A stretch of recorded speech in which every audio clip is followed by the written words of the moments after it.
Okay. I'm sorry? So anyway, so if everybody would just save their questions till the very end, because you know this is a topic that can derail real easy. So anyway, I always like to share that I was a smoker for 25 years, pretty hardcore, 2 packs a day. As soon as my eyes opened, I'd be grabbing a cigarette off the nightstand. And I've been quit over 20 years now. And it was not an easy thing to do. It kind of ranks up there with childbirth and root canals, you know. But the thing that motivated me to quit was that I was tired of being sick every spring and fall, you know, the best times of year here, with bronchitis and sinus infections. And I was going to go see an allergist because I hadn't quite made the connection that my cigarette smoking and the smoke itself was making me sick. So once I made that connection, I decided to quit. So I know what you're going through. I know it's difficult. It's a difficult habit to break. A lot of times people have quit several times. But please don't be discouraged, you know, and be careful how you talk to yourself, because I'm a big believer that what you say to yourself, you're right. So I want you to be positive about this, okay? And of course, you know, we have to talk about some statistics. 1 out of 3 cancer deaths are caused by tobacco. Smoking causes 1 out of every 5 deaths in the U.S. every year, and 480,000 people die each year due to smoking or exposure to tobacco smoke. But no one ever quit because they thought, oh my God, it's almost 500,000 people that, you know, that died. That never motivated anybody, I don't think. Anyway, most of the time, people are motivated because of their health. By the time that they've decided to quit, they've had some health issues come up, their doctor has been on them, or they've been nagged by, you know, family and friends. And so it's important to understand that smoking really does alter your blood chemistry. It leads to heart attacks, strokes. It can scar your lungs, causes lung disease, and makes diabetes harder to control. And that's just some of the things that it can happen. And here's probably not a very good chart, but you can see just how tobacco affects your body. And I'm sure you know yourself, if you're a smoker, regardless of how old you are, it's probably harder to breathe, you know, when you try to do something strenuous. You can probably see it in your skin. You can see it in your hair. And then here's just some additional cancer. Certain cancers have been related to cigarette smoking. It's a lot. Okay, this is my very favorite, all-time favorite picture that I have ever seen in all the time I've done research. So there's some of you may remember the days of the old movies when people blew smoke rings and they blew smoke out of their nose and they blew smoke at each other. And even some of the programs on television like Johnny Carson on The Tonight Show used to smoke. Look, Fred and Barney, you know, of the Flintstones, they would stand outside and smoke during their lunch breaks. And even Sheriff Taylor, you know, Opie's dad, he was a smoker. You might remember seeing that on television. So we've come a long way since then. The other night I was watching a program on television, and one of the characters pulled out a pack of cigarettes and lit up in a hospital. And my first thought was, oh, and then I realized it was a flashback to the 80s. And so, yeah, we have, I mean, when you think about the mindset, it's really, really different. A little over 50 years ago is when this, you have to excuse me though, because you know, I can't remember everything, so I have my little notes over here. A little over 50 years ago, the Surgeon General it's the first time they started putting the warnings on the cigarette packs. But up till then, it was considered very normal to smoke. I grew up in a family, both mom and dad smoked, 5 kids in the car with the windows rolled up, you know, so when do we all even survive from that? And that's how I started smoking, was, you know, stealing my parents' cigarettes. So things have changed a lot. They realize that there is really no good reason to smoke, and all it does is cause health issues. And quitting smoking is the single most important thing you can do to improve your health.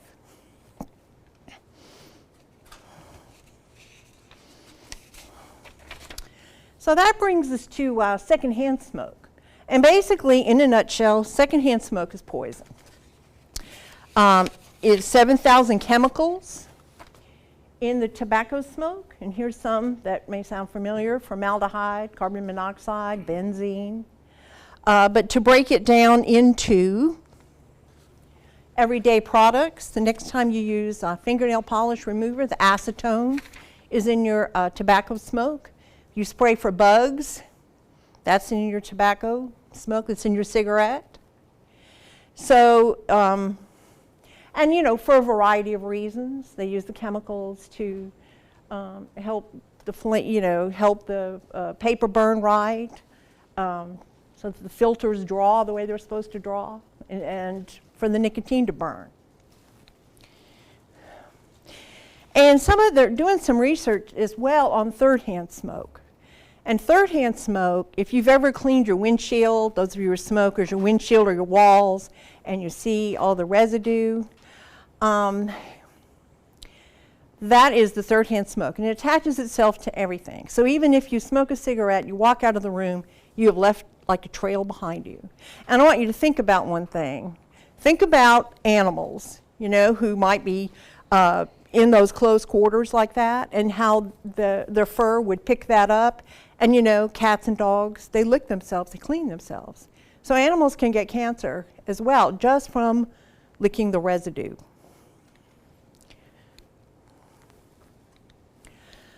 Okay. Smoking is a twofold addiction. It is physical and it's psychological. The physical part is your body's addiction to nicotine, which is a very real drug. It's addictive as heroin or cocaine. Last time you had withdrawals, it's because your body's nicotine levels had dropped, and your body was freaking out looking for more nicotine. The psychological part is you probably don't even realize how much your smoking habit is just woven into your day. You sit down, and not every smoker is the same, but you know, generally speaking, you sit down at the computer, you light a cigarette. You go watch television, you light a cigarette. The phone rings, you light a cigarette. You get in your car, you light a cigarette. And the response is just automatic. You don't even realize that you're doing it. And I've had a lot of people come to my quit smoking class, but they have quit smoking and then they went back to it. Well, that's because they never changed the psychological part of the addiction, and it's a huge part. So there's something to, you have to prepare for that. When the phone, you have to kind of like deconstruct your life and figure out, what can I do instead of these things when I'm trying to quit? Okay, I have people that come to me and say, well, I have to die of something, okay? Well, it's not like you light up a cigarette one day and you just implode, It's a long, slow process of painful diseases and a lot of heartbreak. But if you quit smoking, it's never too late to improve the quality of your health. Like I said before, it's the single most important thing you can do to improve your health. And for as little as 20 minutes, your body automatically benefits from your quitting. And here's just a rough idea. I like that within 3 months, your circulation and lung function improves. And after 5 years, your risk of cancer of the mouth, throat, and esophagus and bladder are cut in half. So it's just real important to bear this in mind. Okay, helpful hints on quitting. Basically, you have to make smoking as inconvenient as possible, and sometimes it's some little mind games you have to play, right? So I encourage people not to smoke in their house, and when they smoke, go outside and smoke and don't do anything else. Don't talk on the phone, don't take out the trash, don't do anything. Just stand there and enjoy your cigarette like if it was a break from your job where you couldn't smoke. And don't smoke in your vehicle. And that always freaks people out when I tell them that. I know you have to take your cigarettes with you places until you get ready to quit, but lock them in the trunk of your car. I also encourage people to clean out their car, Febreze the heck out of it, get one of those little smell good things, you know, for the rearview mirror, and declare your car a smoke-free zone. And you'd be surprised how doing these little things over and over again will really, you know, start taking shape in your mind that I'm going to be a non-smoker. Making a list of the reasons you want to quit and keep it handy. Every time you reach for that cigarette, I want you to look at your list. And generally speaking, like I said, most people that come through my class, it's because of their health. But maybe it's for somebody else's health. Maybe it's for their child or their grandchild, or maybe it's a picture of somebody. But keep reminding yourself over and over again, this is why you want to quit. And then we've been talking about the routine. Don't smoke at times or places you're used to. And here's some more tips. Practice the 5 Ds. Drink water. Water will help you process the toxins in your system. Plus, it's, you know, they tell you it's what you have to do as part of a healthy lifestyle. Deep breathe. And if you'll take a minute right now and just take a deep breath, you'll see how it automatically relaxes you. And you can do this standing in the middle of Walmart, you know? So next time you feel like you're getting a little stressed out, just take a deep breath. Do things to stay busy. I do get people that come through my class and they, you know, maybe they're disabled or they have some other health issues and they're really not able to go like dig in the garden or do anything. But everybody can put a jigsaw puzzle on their table, right? And you got a few minutes and you got to, you know, kind of get your mind in a different space. And you go sit down and work on that jigsaw puzzle or a word puzzle book or something like that. And delay each cigarette 3 to 5 minutes. And, you know, basically the bottom line with quitting smoking is every time you want that cigarette, you have to ask yourself, what can I do instead of this, right? What can you do instead of that? And so you have to look at your own lifestyle and figure out, what can I do instead of that, having that cigarette? I can go for a walk outside. I can, I don't know, whatever it's going to take for you at the time. And discuss your feelings with family and friends. Well, you know, I caution people on this one because sometimes people have people in their life that are not very supportive. And you tell them you're going to quit and they go like, oh yeah, right. Well, so in that case, you know, you might just want to keep it really low key and be the example. Okay, and then here's some, this is to help you quit smoking. Most of the time, smokers are very well versed in what's available out there, so I'm probably not telling anybody what they don't already know, but as far as nicotine replacement therapy, there's nicotine gum, which has a very a very small amount of nicotine in it. Patches, that's how I quit smoking, so I'm a big fan of patches. But that works on a step-down method. Lozenges, the same as with the gum. You know, they have a little bit of nicotine in them. Nasal spray and mouth inhalers. And nasal spray, I haven't really ever had anybody want that. And the mouth inhalers, you might want to remember years ago, there was this commercial on television with this real suave guy riding around in his convertible with this plastic device that he was, nobody remembers that. Well, anyway. And so that's the mouth inhaler. And then, of course, the medications, it's the Wellbutrin, which most of the doctors prescribe that until the newest drug on the market is Chantix. And basically, Chantix works on that part of your brain that makes you want to smoke. And so of the people that have talked to me that they've been successful for them, within a week or so, they didn't want to smoke anymore, so they decided not to take it anymore. So, and I know everybody's heard stories, but I want you to remember this.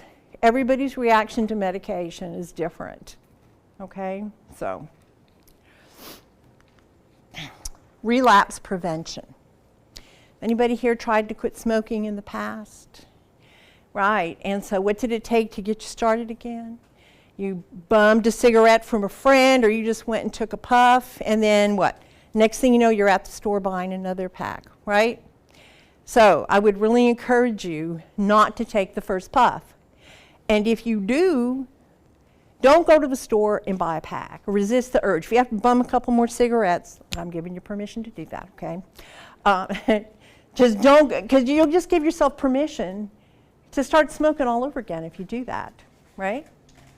And, you know, as addictive as nicotine is, this is what's kept me from never even attempting to try a cigarette again ever in my life in the 20, however many years I've quit. Because I'm so afraid it would just take the one puff, and then I would undo all those years of not smoking. So, and you know, the thing is to always be prepared. If it's straws or hard candy or baby carrots or whatever, Cheerios in a box that's getting you through this quitting process, have it always handy. Always be prepared. And forgive yourself and move on. Because remember, this is not a perfect process. And every time we try to do something, even if it doesn't turn out quite like we wanted to, we always learn from that, right? Okay, now these are the services that we have available. The Tobacco Control Initiative, which is a part of LSU School of Public Health. We have quit smoking classes available. It's over at Moss. I'm going to give you something here in a little while, and it'll have my phone number on it. So we have, you know, our October classes will be coming up pretty soon. There is also, and it's free, there is also free telephone counseling through the 1-800-QUIT-NOW. There is referral to the Smoking Cessation Trust, and this is a program, some of you may have heard about it, whereas if you meet 2 criteria, well, we'll get to that in a minute, and medication assistance. And then here's the information for the Quit line. They have telephone counseling available. I think their counselors are available almost 24 hours a day. Web counseling if you want to do something over the computer. And they will give you free nicotine patches or gum. Now, the Smoking Cessation Trust, free medication is available if you've been a smoker since September 1st of 1988 and you're a Louisiana resident. And what I like to tell people is, if you snuck 1 cigarette when you were 12 years old from your parents, we're going to count that as that's when you started smoking, okay? And they also have a 24-hour quit line service through Nurture. So I highly recommend that people just take advantage of as many services that are available. And this is my contact information. I have something I will pass out. And I'm usually there 7:30 to 4. You can leave a message on my voicemail, and I'll be happy to give you a call. And so, now, questions, please. Yes, ma'am. I wanted to say, I had a, you know, when I was in my early 20s, 1920s to 23, Uh-huh. everybody was smoking at that time. Mm-hmm. And but I could never smoke during the day.